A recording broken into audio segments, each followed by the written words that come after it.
ఇప్పుడు మనం చట్నీ చేసుకుందాం. చట్నీకి కావాల్సింది 2 టమాటాలు, చిన్న ఉల్లిపాయలు 4 నుంచి 5, అల్లం ముక్క, ఇంచు అల్లం ముక్క, జీలకర్ర, 4-5 ఎండుమిరపకాయలు. ఫస్ట్ పాన్ పెట్టి అందులో కొంచెం ఆయిల్ యాడ్ చేయండి. ఆయిల్ హీట్ ఎక్కిన తర్వాత ఎండుమిరపకాయలు వేయాలి. నెక్స్ట్ మనం అందులో ఉల్లిపాయలు వేసుకోవాలి. నెక్స్ట్ అందులో అల్లం ముక్కలు వేసుకోవాలి. లాస్ట్లో కొత్తిమీర యాడ్ చేసుకుందాం. నెక్స్ట్ దాన్ని తీసి పక్కన పెట్టుకుందాం. నెక్స్ట్ పాన్ పెట్టి నూనె పోసిన తర్వాత నూనె వేడెక్కాలి. నూనె వేడెక్కిన తర్వాత ముందుగా కట్ చేసుకొని టమాటా ముక్కలు వేసుకోవాలి. అందులో కొంచెం ఉప్పు వేసుకోవాలి.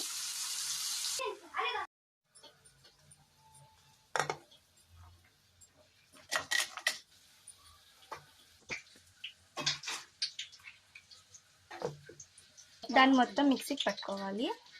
చిటికెడు వాటర్ యాడ్ చేయాలి. ఇప్పుడు టమాటా చట్నీ రెడీ అయింది. వేడివేడి ఇడ్లీ వడలోకి టమాటా చట్నీ.